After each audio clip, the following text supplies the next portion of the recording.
Kita agak tragis misalnya presiden kita mengakhiri jabatannya 10 tahun, tetapi sampai detik ini masih pro dan kontra. Terbuka saja masih banyak yang kemudian meminta. Kita lihat misalnya Indonesia gelap. 2 agenda dari 8 agenda utama mereka misalnya. Salah satu tuntutan mereka adalah supaya Presiden Jokowi juga diadili. Itu fakta yang kita lihat. Tetapi Bang Karni juga yang penting di sana tadi juga yang dibilang Bro Ron itu juga tuntutan mereka. Salah satu yang mereka tuntut juga adalah segera Perpu perampasan aset. Bukan lagi RUU perampasan aset. Bang Karni maksud saya begini, kalau Pak Presiden Prabowo serius untuk mengimplementasi yang pertanyaan kita, Pak Hendrawan ini segera Pak diundangkan Pak. Kalau tidak bisa dituduh omon-omon ini. Nah oleh karena itu ada tadi dibilang karena mahasiswa sudah mengatakan kalau toh misalnya DPR tidak mau menginisiasi TET, toh Presiden karena dia sudah memegang genderang perang, bila perlu kalau emang ditolak RUU, itu adalah Perpu gas. Kalau tidak, dugaan saya Bang Karni, dia bisa dimakan. Saya masih melihat tanggal 22 Agustus Bang Karni, waktu demo soal pilkada, undang-undang pilkada Bang Karni. Saya terus terang ada di lapangan. Itu lebih dahsyat peristiwa 98 Bang.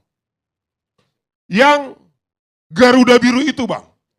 Garuda Biru itu Bang. Itu spontan adalah bagaimana kegelisahan publik. Yang terus masih suara moral adalah mahasiswa. Itu dalam harus 1 hari. Dengan hashtag Garuda Biru. Itu bisa terjadi. Nah kalau tidak, Bang Karni ini tidak serius, bukan tidak mungkin terjadi pada tahun 98. Kita lihat misalnya, apa yang terjadi misalnya isu yang Indonesia gelap, Bang Karni, ketika mereka demo. Salah satu yang mereka tuntut adalah mirip peristiwa 98 di fungsi ABRI, Prof. Itu juga disinggung. Juga soal energi. Nah oleh karena itu Bang Karni, kalau supaya ini serius, yang kedua Bang Karni, kita lihat bahwa korupsi ini extraordinary crime. 25 tahun Bang Karni memang kita penjarakan orang. Tetapi yang terjadi adalah kita beri karpet mereka. Coba abang pergi ke Sukamiskin, Ted. Mereka itu tinggal seperti tinggal di hotel Bang Karni. Oleh karena itu saya minta kepada Presiden kalau memang ini, perlakukan koruptor itu adalah hukum extraordinary crime. Sebagaimana katakanlah para teroris, kemudian juga narkoba misalnya, mereka diperlakukan. Juga menurut saya juga adalah kejahatan daripada korupsi. Menurut saya Prof. Hendrawan jauh lebih menjijikkan kejahatan korupsi. Kalau seorang teroris, Bro Ron, mereka kemungkinan akan suicide. Mereka mungkin akan memberikan nyawanya berdarah-darah. Karena mereka dipasang bom. Inilah yang kita tuduh extraordinary crime. Begitu juga narkoba Bang Karni. Kita lihat kalau seseorang itu kemudian dikejar-kejar, ada artis bahkan hanya pengguna seperti Pres RM itu 4 kali Prof. Itu terus dikejar. Tetapi bagaimana korupsi ini sangat menjijikkan Bang Karni. Wewenang mereka itu tangannya Bang Karni. Di tangan mereka itu. Mereka itu melakukan transaksi itu di hotel-hotel berbintang 5 yang paling mewah. Karena mereka mengelola anggaran. Artinya Bang Karni hanya hitungan detik, tak katanya itu digerakkan semua. Kemudian ini terjadi. Tetapi kalau kejahatan teroris, dia harus memeta bagaimana cara membunuhnya, bagaimana bunuh dirinya, di mana lokasinya, kemudian siapa yang menjadi korban, kemungkinan kita juga jadi korban. Tapi yang menjijikkan korupsi ini Bang Karni itu yang saya bilang. Mereka sambil berdansa, meminta kepada stafnya, kalau seperti dibilang saya dulu tadi, mungkin semua digerakkan. Tetapi mereka ini di penjara tapi masih pesta pora.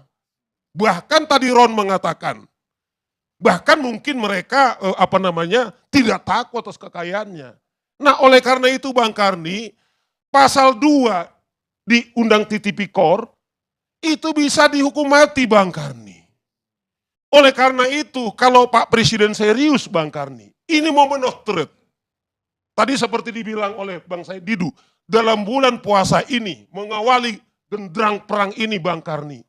Saya kira sudah saatnya sekarang ini kemudian kita menerapkan kemudian penjara mati Bang Karni. Sehingga menurut saya deterrent effect itu.